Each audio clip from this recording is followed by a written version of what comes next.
Hello everyone. आज का हमारा सवाल है इन आइडेंटिफाई द इनकरेक्ट स्टेटमेंट। तो देखिएगा यहाँ चार ऑप्शंस दिए गए हैं, इसमें से आपको इनकरेक्ट स्टेटमेंट पहचानना है। तो एक एक करके चारों स्टेटमेंट को हम रीड कर लेते हैं। Interstitial compounds are those that are formed when small atoms like hydrogen, carbon, or nitrogen are trapped inside the crystal lattices of metals. Interstitial compounds क्या होता है? तो इंटरस्टिशियल कंपाउंड्स हम ऐसे कंपाउंड्स को कहते हैं जहां पे small atoms hydrogen, carbon, nitrogen lattices के अंदर प्रेजेंट होते हैं, मेटल लैटिसेस के अंदर प्रेजेंट होते हैं, इनसाइड इंटरस्टिशियल साइड्स पे हो सकते हैं, और इसलिए भी इसका नाम इंटरस्टिशियल कंपाउंड कहा जाता है। तो ये बात बिल्कुल सही है।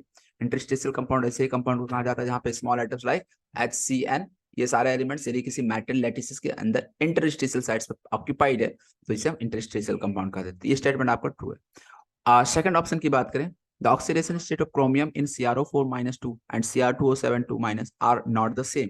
देखते हैं, क्रोमियम CrO4-2 है, इसको हम यदि x अज्यूम कर लेते हैं, -8 इक्वल टू -2, तो x इक्वल टू यहाँ से आ जाएगा +6। यहाँ पे क्रोमियम का ऑक्सीडेशन स्टेट है +6, और यहाँ पे भी यदि हम बात करें Cr2O7-2 के लिए, तो यहाँ पे 2x - 14 इक्वल टू -2, यहाँ से 2x equal to 12, x equal to आ जाता है 6, यहाँ पे भी 6 है।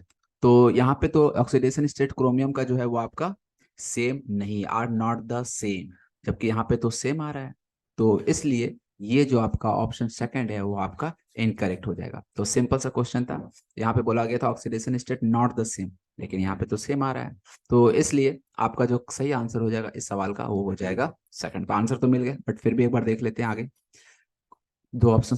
Cr+2 एंड Fe+2 में Cr+2 एक स्ट्रॉन्गर रिड्यूसिंग एजेंट होता है देन Fe+2 इन वाटर। तो देखिए, एक इंफॉर्मेशन बेस्ड क्वेश्चन है, ये डी एफ ब्लॉक का क्वेश्चन है। आप यदि एनसीईआरटी प्रॉपर वे में रीड करते हो तो आपको इस क्वेश्चन का आंसर पता लग जाएगा।